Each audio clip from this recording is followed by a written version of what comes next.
हमारे देश में अलग अलग समय पे अलग अलग विवाद और मुद्दे बनाए जाते रहे। ऐसा ही एक मुद्दा अभी हाल के समय में महाराष्ट्र में देखने को मिल रहा है। कुछ ऐसे दृश्य हैं, कुछ ऐसी चीजें या कहें कि कुछ ऐसे वीडियोज सामने आ रहे हैं और उन वीडियोज में कुछ ऐसे लोगों के कृत्य सामने आ रहे हैं जिसे देखने के बाद कोई भी आम भारतीय जिसे अपने देश से प्यार होगा, जिसे देश की एकता अखंडता से प्यार होगा, वो एक बार सोचने को मजबूर हो जाएगा और उसके अंदर एक अजीब सा अग्रेशन, गुस्सा भर आएगा।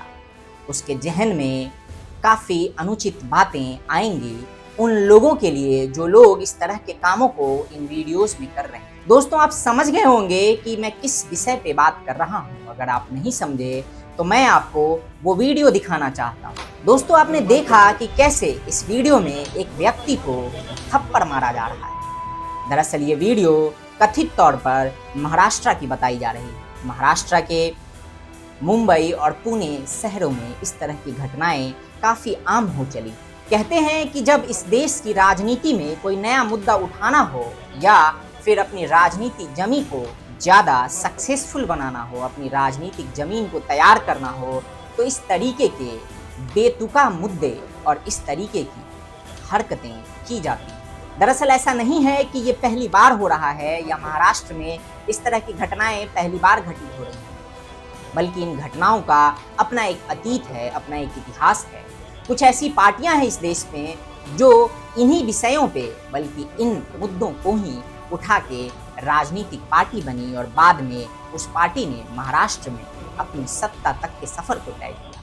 दोस्तों, ये जो वीडियो है, इस वीडियो में ये दिखाया गया है कि किस तरीके से महाराष्ट्र में एक व्यक्ति को मराठी नहीं बोलने के लिए थप्पड़ मारा जा रहा है। इससे पहले भी हमने देखा है कि कैसे इसी तरीके के एक इंसिडेंट में एक बैंक कर्मचारी को मराठी में बात नहीं करने की वजह से उसे काफी जलील किया गया, उसके साथ बदतमीजी की गई और बाद में उस व्यक्ति की या उस कर्मचारी की नौकरी तक चली गई। इस तरह की जो घटनाएं हैं, जो भाषा के नाम पे देश को बांटने के लिए की जा रही हैं ताकि कुछ पार्टियों की राजनीतिक जमीन तैयार हो सके और कुछ पार्टियों की जो राजनीति खत्म हो चुकी है उसे फिर से एक बार शुरू किया जा सके, उसे पोषक तत्व दिया जा सके जिससे कि वो एक बार फिर से लहलहा उठे। और इसी मामले में महाराष्ट्र के दो चर्चित पार्टियां मनसे यानी कि महाराष्ट्र नवनिर्माण सेना जो राज ठाकरे की पार्टी है और एक तरफ है उद्धव ठाकरे की शिवसेना है, उनके कार्यकर्ताओं के द्वारा इस तरह की हरकतें की जा रही हैं। लोगों को आइडेंटिफाई किया जा रहा है, सड़कों पे लोगों को मराठी में बात करने के लिए विवश किया जा रहा है। जो छोटे बिजनेस क्लास के लोग हैं, रेड़ी पटरी वाले, रिक्शा चलाने वाले या यूं कहें कि फल और सब्जी बेचने वाले, उनके ऊपर इस तरह की दादागिरी दिखाई जा रही है, उनके साथ मारपीट किया जा रहा है। ना सिर्फ उनके ऊपर ही बल्कि सरकारी कर्मचारियों के ऊपर भी इस तरह की दादागिरी की जा रही है।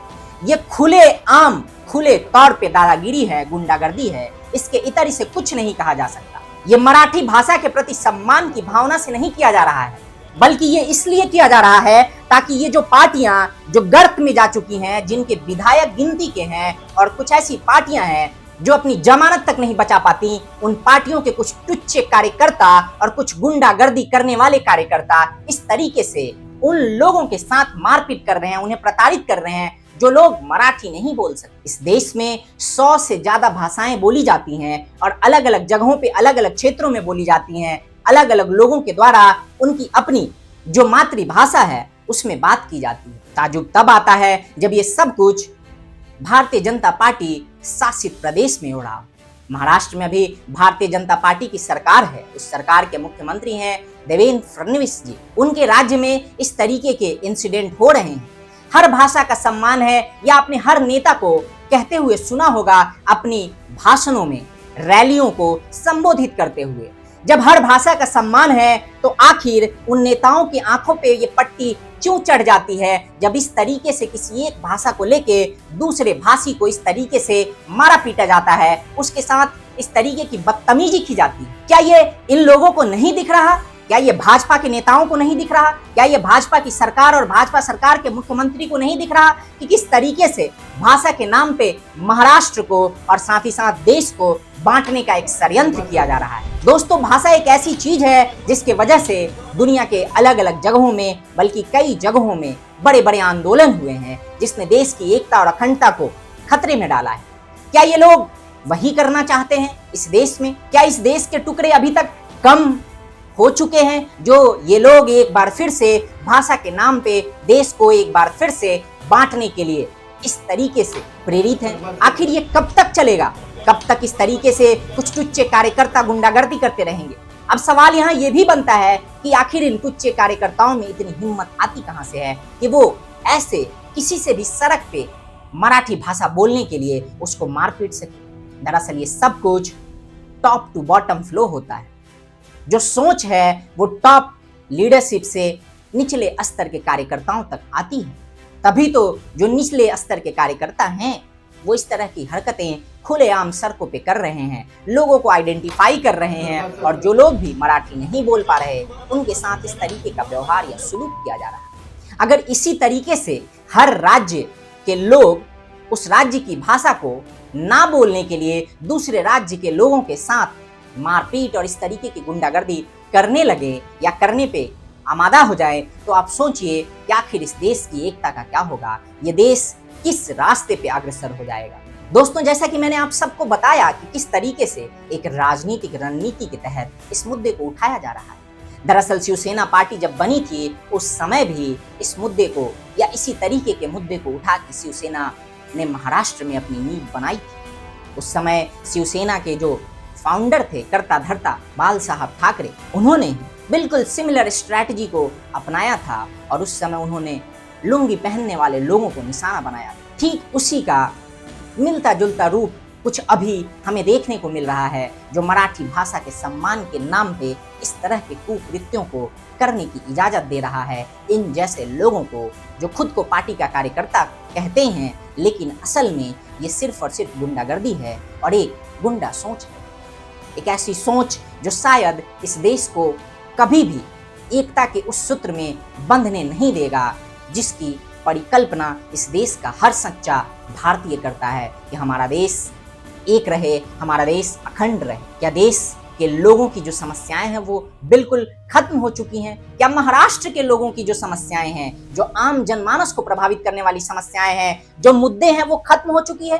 मैं पूछना चाहता हूं राज ठाकरे और शिवसेना के उद्धव ठाकरे से कि आखिर कब तक ये बांटने वाली राजनीति की जाएगी? कब तक इसी तरीके से लोगों को भाषा के नाम पे, क्षेत्र के नाम पे, राज्य के नाम पे बांटते रहेंगे ये लोग? इन लोगों को भी ये सोचना चाहिए और ये सवाल खुद से पूछना चाहिए। कभी तो ये बंद होना होगा दोस्तों। और सवाल यहाँ पे भाजपा से भी है कि आखिर भारतीय जनता पार्टी, भाजपा जो नई शिक्षा नीति लाती है और उसके तहत 3 भाषा पढ़ने के विचार को, या यूं कहें कि 3 भाषा के पठन पाठन के बात को सामने रखती है, भाजपा जो हमेशा इस बात को तरजीह देती है कि हिंदी को आम बोलचाल में पूरे देश में प्रयोग किया जाना चाहिए, तो आखिर उसी भाजपा के शासित प्रदेश में इस तरीके के इंसिडेंट हो रहे हैं, लेकिन भाजपा की तरफ से कोई भी ऐसा कॉन्क्रीट डिसीजन या एक्शन लेते हुए नहीं देखा जा रहा है। कहीं ना कहीं ये चीज़ भाजपा की कमजोरी को भी दर्शाता है और भाजपा को